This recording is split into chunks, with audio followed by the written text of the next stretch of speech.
할렐루야.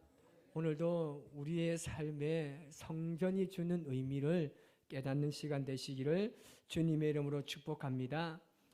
여러분, 역사가 뭐라고 생각하십니까? 역사는 참 우리 인생에 정말 빠져서는 안 되는 참 중요한 요소 중에 하나죠.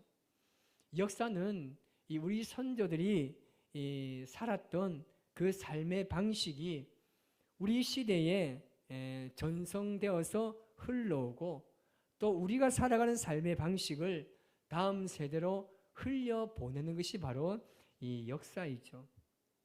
그래서 역사는 이 세대 간을 연결시켜주고 연결되어 있는 이 역사식을 통해서 바른 것은 바른 대로, 잘못된 것은 이 바로 세워가는 이 교훈을 우리가 얻게 되는 것입니다. 그래서 가문도 마찬가지고 교회도 마찬가지고 우리가 다니는 회사도 마찬가지고 어떤 공동체든지 간에 역사라는 것은 반드시 존재합니다. 그런데 그 역사는 역사로 끝나는 것이 아니라 과거의 역사를 통해서 오늘 이 시대를 살아가는 우리가 과연 무엇을 배우고 어떻게 바로 살아감을 통해서 또 미래를 창조해 갈 것인가 깊이 생각해 보는 참 교훈적인 것 같습니다. 이 역사의식이 좋은 사람들 보면요, 이 선조들이 남긴 이 종이 한 장들이나 옷이라든지 그런 물품들을 굉장히 소중하게 여기고 그것에 가치와 의미를 부여합니다. 그래서 요즘은 이 역사의 흔적 위에 현대적인 감각을 부여합니다. 그래서 그 건물의 과거와 현재와 미래적인 의미를 동시에 가지게 되는 거죠. 우리 포항을 예를 들면 제가 여러 가지를 한번 생각해 보다가 우리 박인옥 권사님이 살고 계시는 이 덕동마을을 참 예를 들 수가 있을 것 같습니다. 1600년 된 향나무가 있습니다. 그 가면 아주 고택들도 여러 채 있습니다. 길게는 한 400년, 짧게는 100년. 그런 긴 세월을 견딘 고택들을 보면요, 그 옛날 그 모습 그대로 보존이 잘 되어 있습니다. 하지만 이 100% 완전히 보존은 되지 못하지만 여러 가지 수리되고 그리고 보수된 흔적도 남아있지만 옛날 우리 삶의 이 선조들의 삶의 방식이 그대로 있는 것 같습니다. 제가 그 건물을 한번 쫙 돌아보면서 느낀 게 뭐냐면 우리나라는 옛날에 집을 지을 때마다 그 마루 밑에 그걸 뭐라 그러죠? 그 청이 마루 아닌가요? 하여튼 마루를 밟기 위해서 올라가잖아요. 마루를 밟기 위해서 올라가는데 그 위에가 쉽게 말해 이 굉장히 높아요. 무슨 얘기 아시겠죠? 좀 안다고 해주세요. 왜? 뒤로 올라가는 거. 햇마루라면 햇마루. 그게요, 올라가는 굉장히 높아요. 우리 옛날 교회도 그렇지 않습니까? 교회도 보면, 옛날의 교회들 보면요, 100년쯤 된 이런 교회들 보면요, 강대상이 엄청 높아요. 사다리 타고 올라가서 높아요. 우리 선조들이 옛날에 선비사상을 가지고 있었기 때문에 이 굉장히 높더라니까요. 참, 거기도 저 나름대로 저희 집도 옛날에는 굉장히 높았거든요. 그런 새로운 이 감동을 받게 되는데, 우리가 이런 건물들을 보면서 이 선조들의 지혜가 굉장히 무궁하다는 것을 알 수가 있습니다. 그리고 이 문화와 삶을 통해서 우리는 감탄을 막 우러내고 나오죠.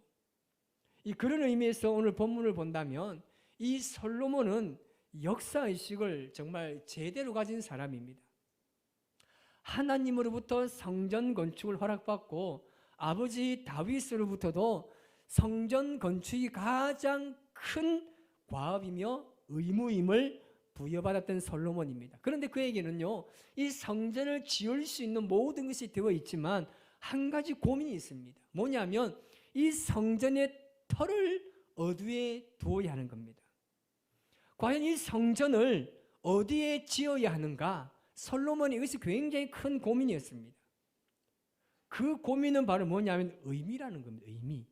이 성전을 여기에 지을 때의 의미입니다. 이 넓은 예루살렘 어디에다 이 성전을 지어야 정말 이 성전으로서의 의미가 있을까? 그래서 결국 솔로몬은 아주 기가 막힌 틀을 잡았습니다. 자, 1절 말씀을 우리 같이 한번 읽어볼까요? 시작. 솔로몬이 예루살렘 모리아산에 여호와의 전 건축하기를 시작하니 그곳은 전에 그의 아버지 다윗에게 나타나신 곳이요 여부스 사람 오르난의 타작마당에 다윗이 정한 곳이라. 아멘. 이 솔로몬이 잡은 이 성전의 터는 이 두 가지 의미를 가지고 있습니다. 하나는 모리아산입니다. 또 하나는 오르난의 타작마당이었습니다. 이 두 곳을 통해서 우리가 오늘 잠시 은혜를 나누고자 합니다. 먼저는 이 모리아산은 과연 어떤 산입니까? 모리아산은 창세기 22장으로 거슬러 올라갑니다. 하나님께서 믿음의 조상인 아브라함에게 나타나셔서 100세에 얻은 아들 이삭을 바치라는 사건을 우리가 잘 알고 있습니다. 이런 100세에 난 아들이 얼마나 소중하고 귀하겠습니까? 그런데 그 아들을 하나님께서 뭐라고 합니까? 번제로 바치라는 거예요. 번제는 뭡니까? 드려도 되고 안 드려도 되는 거예요. 그런데 하나님께서 뭐라고 해요? 번제를 드리라고 이야기했습니다. 이렇게 볼 때 이 모리아 산의 이 성전의 터로 선택한 의미는요, 이 대략 두 가지의 의미가 있는데, 첫 번째는 뭐냐면 이 성전은 헌신의 자리라는 것입니다. 가장 소중한 아들 이삭을 번제로 드리라는 것은 뭐냐면 가장 소중한 것을 하나님께서 받기를 원하시는 곳이 바로 이 성전이라는 의미입니다. 여러분, 우상은 어떤 것입니까? 우상은 하나님보다 더 소중하게 가치를 부여하는 것이 바로 우상입니다. 그러면 여러분의 삶을 돌아보면 지금 나는 뭐 신상을 세우고 이렇게 절하지 않고 하지 않기 때문에 우상 숭배하지 않는다는 생각을 버려야 돼요. 여러분이 정말 말씀보다 더 소중한 가치를 부여하고 있는 그것이 여러분 성경적인 우상입니다. 그럼 우리의 삶에 보면 우상은 적지 않게 많을 수도 있습니다. 100세의 아들을 얻었어요. 자, 그러면 아브라함에게 이 100세에 얻은 아들이 우상이 될 확률이 있습니까? 아니면 없을까요? 있어요, 없어요? 충분히 있습니다.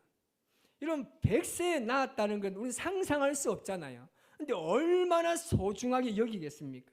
제가 지금 우리 성도들 보면 손자들이나 손주들 제게 사진도 보여주고 막 동영상도 보여줍니다.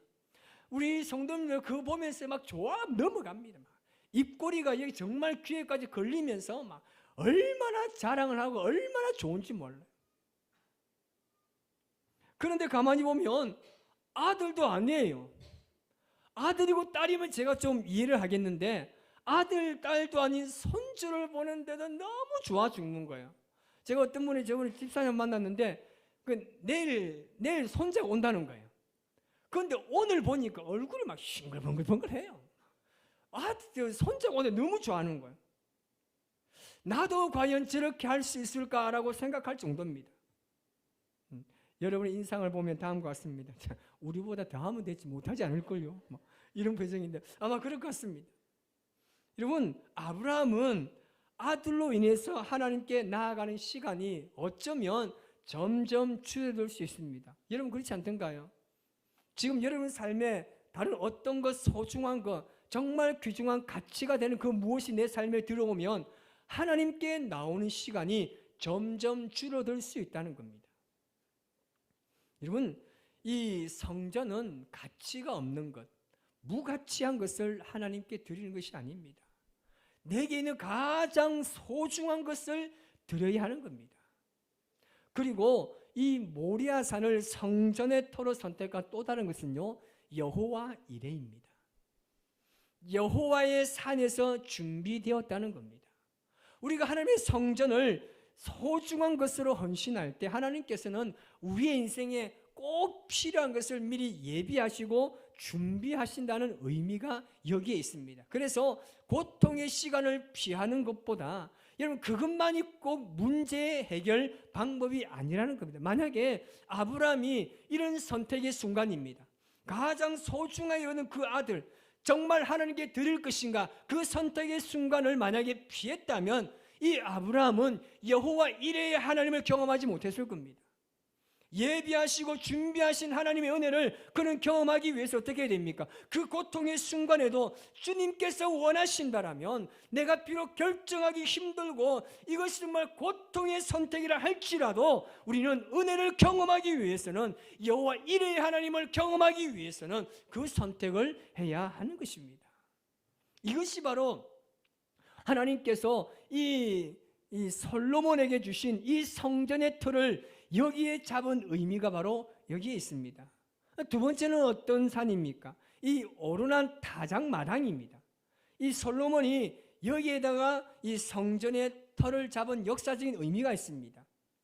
오르난 타작마당은 어떤 겁니까? 역대상 21장에 뿌리를 두고 있습니다. 다윗의 말년에 하나님의 범죄한 한 가지가 있습니다. 뭐였습니까? 이스라엘 백성들의 수요가 많아지다 보고 왕성해지다 보니까 다윗이 뭘 했죠? 인구조사합니다. 시작. 저를 집중하는 건 좋은데 눈동자는 정확하게 고정되어 있어야 됩니다.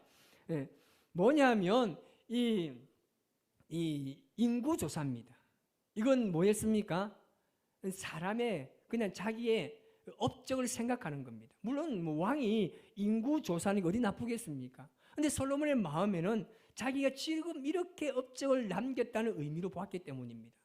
인구조사를 했는데 하나님 허락이 없었습니다. 그로 인해서 이스라엘 백성이 몇만 명 죽였습니까? 7만 명이나 죽게 됩니다. 그때 하나님께서 이 다윗에게 뭐라고 이야기합니까?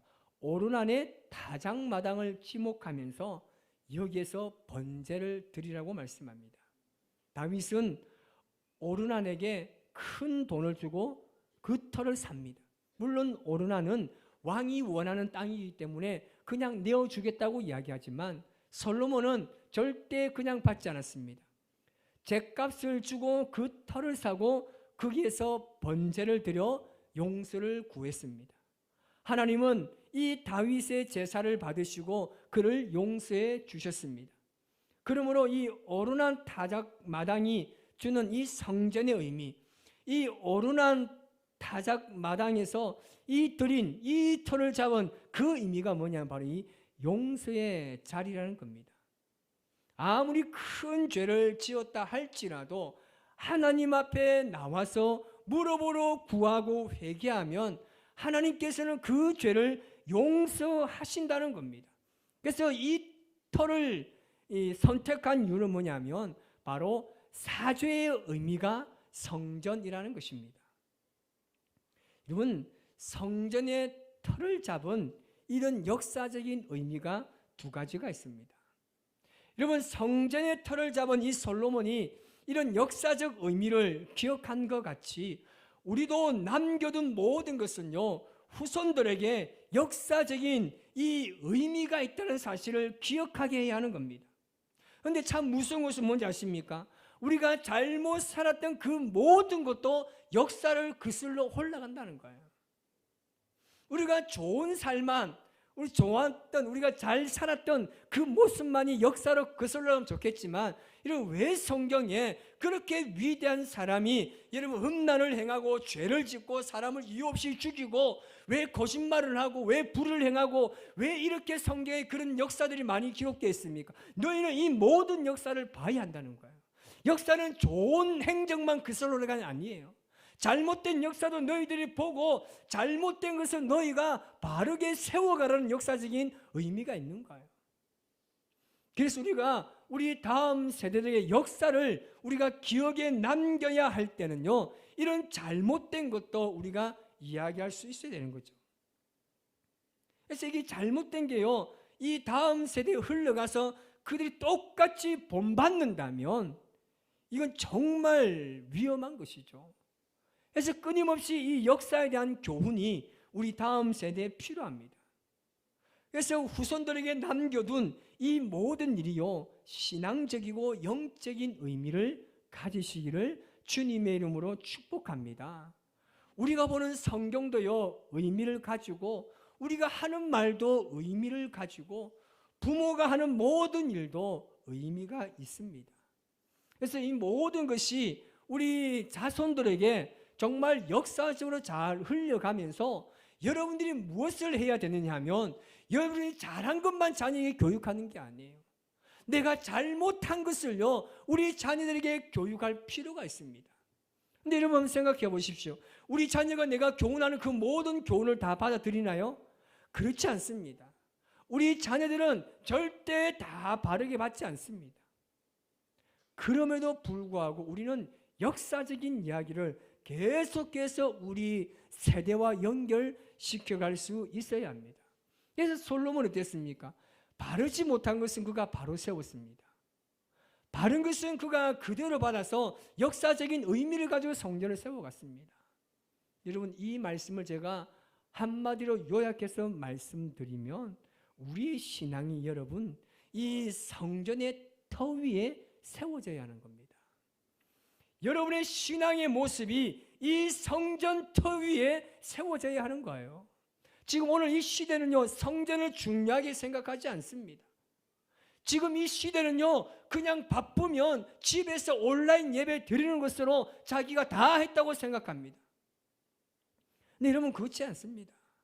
하나님께서 성전을 세우신 이유가 무엇이겠습니까? 하나님의 임재가 성전에 임한다는 거예요. 그래서 여러분의 삶에 그 모든 영역에 하나님의 임재가 임하지 않는다는 것은 아닙니다. 그래서 여러분의 이 평생 한 주간의 삶의 모든 영역에서 그것에서 예배의 자리가 있을 수 있지만 우리가 이곳에 함께 모여서 예배하는 것, 이 정말 성전의 깊은 의미가 우리에게 있다는 사실을 너무나 잘 알고 있지 않습니까? 그러면 우리 다음 세대들에게 이것을 끊임없이 교훈해서 정말 이 성전이 가지고 있는 의미를 이 세대들에게 우리가 계속해서 계승해 나가야 하는 겁니다. 앞으로 우리 교회가 이것을 가지고 달려가야 됩니다.